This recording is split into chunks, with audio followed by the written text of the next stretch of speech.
มื้อนี้ไปเลาะเบิ่งก็กินสลี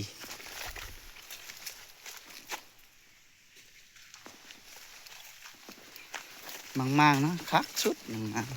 ๆนี่หางอ้อยนี่สีเดยวนิน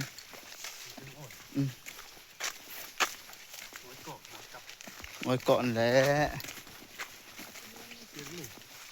โว้ยเอาแต่พรอกเลยแหละข้างหน่อยฮะข้างหน่อยน้องหนาสุกเหยโมสลี จับมือก่อนทันนะไม่กินทัน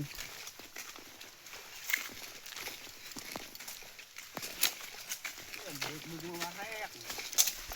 เนี่ยเป็นอะนั่งของโปนเกินนะเล่นระเบิดปีซี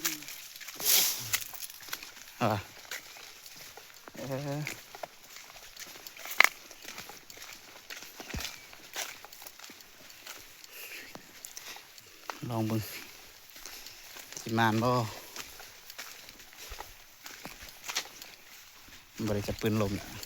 จับของแท้ยาวขลาดมานำกัน2 คนไอ้น้อง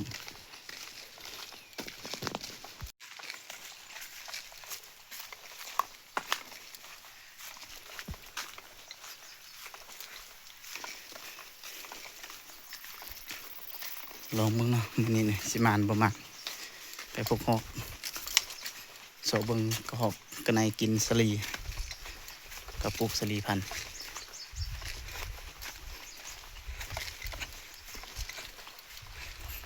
ติดตามเบิ่งนำกันพี่น้องเอ้ย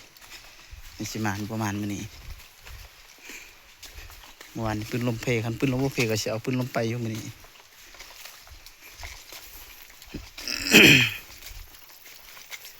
ี่เป็นลมเพก็เลยเอาปืนเก็บไปกันเอาไปฮอดบอลนั่งเลยจะใช้ให้เบิ่งสถานที่นั่ง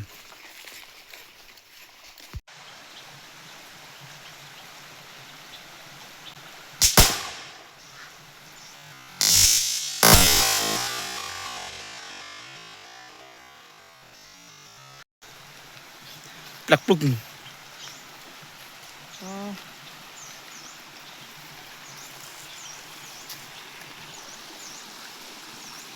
แบบมองไม่เห็นสุดดีเปิดบันทึกสนะ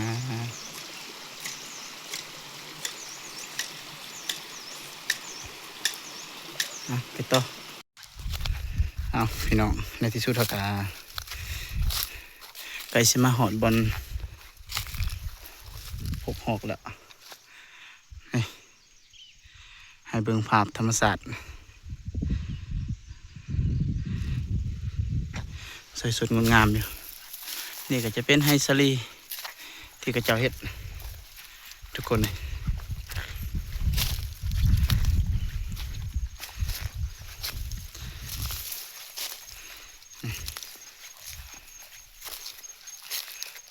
นี่ก็จะเป็นป่าดงพี่น้องมันน่าจะเป็นเขตป่าสงวนแหละพี่น้องเลยน้ำนี่เอาหอดบอลจังสีถ่ายเบิ่งละว่าสิมีหรือบ่มีในที่สุดเราก็มาหอดแล้วได้พี่น้องเลยหอดป่าแต่ผมมีบอลให้นั่งบ่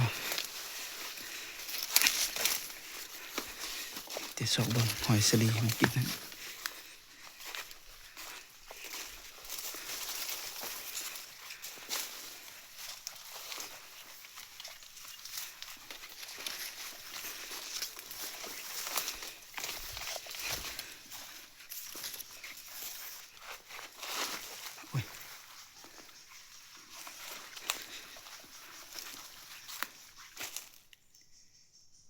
คืออยู่วะ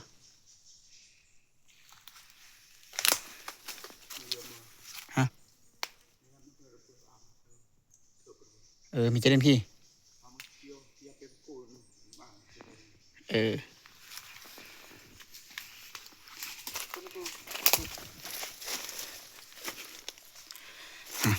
พี่น้อง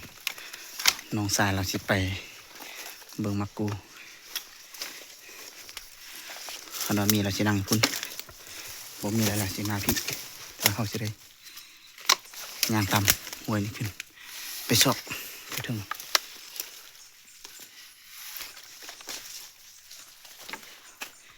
โอ้ยยินเสียงกลิ่นพี่น้องจบเบิ่งกันนะ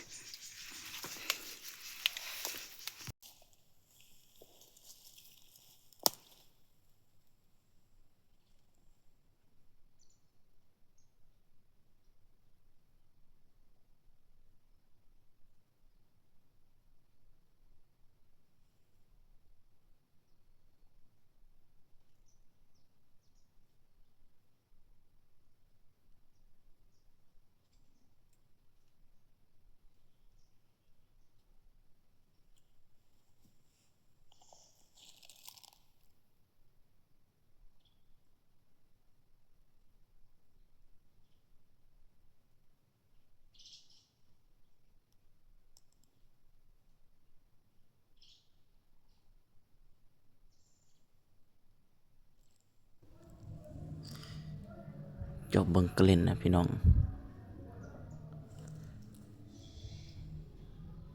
สิหยังบ่ได้หยังสิหยังก็บ่ได้หยังนั่นนี่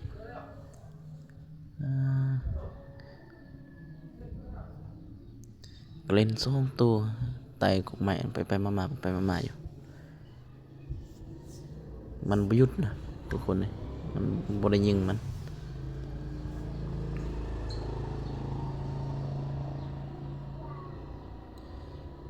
จบเบิ่งยามใดก็คือพอที่เห็นหัวละลิบเห็นหัวละลิบมันบ่หยุดแล่นขึ้นแล่นลงแล่นขึ้นแล่นลงตัวกลิ่นแต่ว่าภาคใต้ส่วนมากเขาจะเอิ้นกระแตนั่นแหละกลิ่น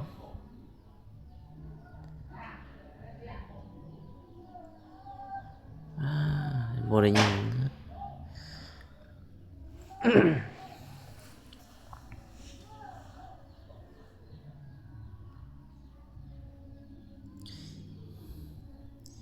แงนจนเจ็บคอแล้วนี่จะได้ยิงก็บ่ได้ยิงนะทุกคนเลย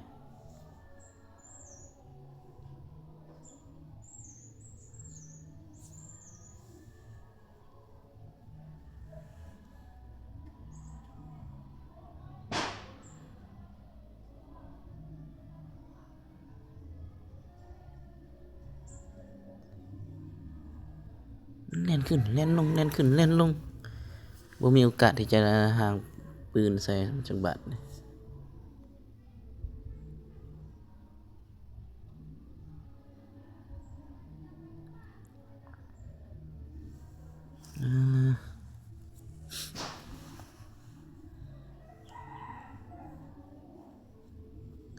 คนไปหลายนะส่วนหลายมันจะลึงคนมันจะแห่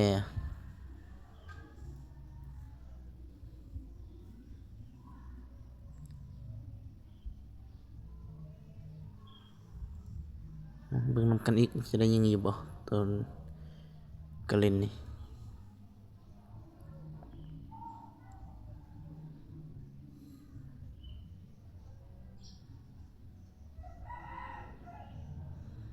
มันบ่หยุดนะทุกคนมันขึ้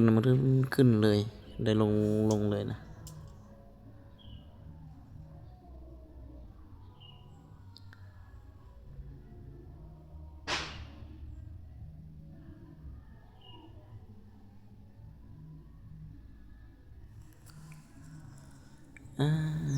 นั่นบ่ได้ยิงสำนะยืนจนเมื่อยแล้วนี่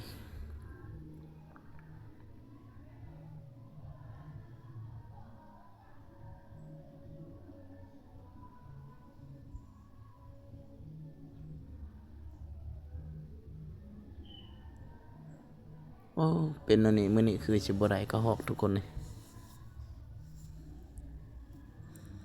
มันคือว่าเงียบจัดอันนี้ก็สิค่ำแล้วนี่4-5 โมงแล้วยังบ่มีตัวหยังเลย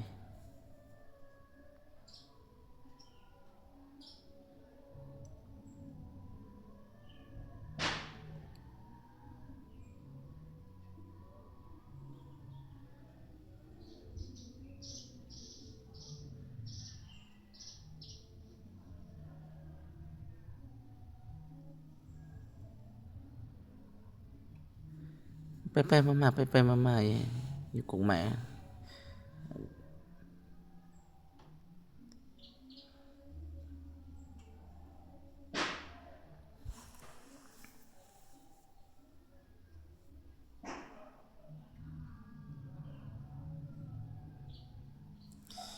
มื้อหน้าสิได้ไปเบิ่งฮักอ้อยแล้วมื้อหน้าอันอ้อยที่เราไปเฮ็ดมื้อนั้นน่ะนะสิพาทุกคนลองไปเบิ่งมีกระหอบกินอยู่บ่ก็ปะลายมือเติบแล้วได้5-6 มื้อแล้ว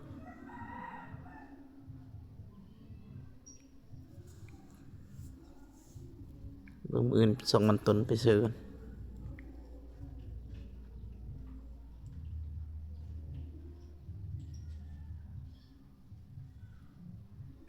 อือคือสิบ่ได้ยิงแหละทุกคนเอ้ยบ่ได้ยิงก็ยาก็สิออกมื้อละมันสิค่ำละโคมก็บ่ได้มานี่ลืมบ่ได้ยิงจักบาทมีแต่น้องสายยิงแต่บาดอิดตอนอยู่พุ่นแล้วก็มาก็ยังบ่ได้ยิงจักบาทอีกยิงนกเนาะนกสลัดมันสับเก็บแต่ก่อนมันจังเข้าลำบ่ถึก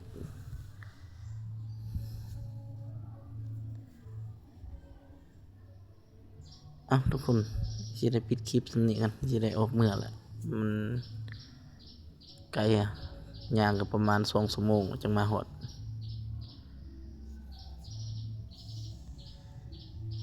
อย่าลืมติดตามเบิ่งนำกันอันมื้อหน้าสิไปเบิ่งอ้อยหั่นสิจะได้ยิงอยู่บ่คันไปเบิ่งอ้อยก็สิมีโอกาสได้ยิงอยู่เพราะว่าคันว่าคันมีกระหอกกินก็สิได้ยิงอยู่ดอกเนาะ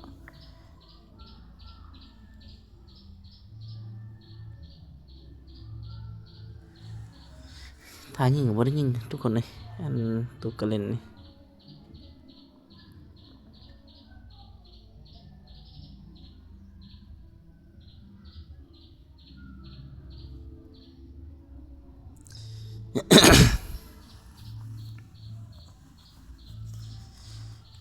ทุกคนสิได้ปิดคลิปเมื่อกัน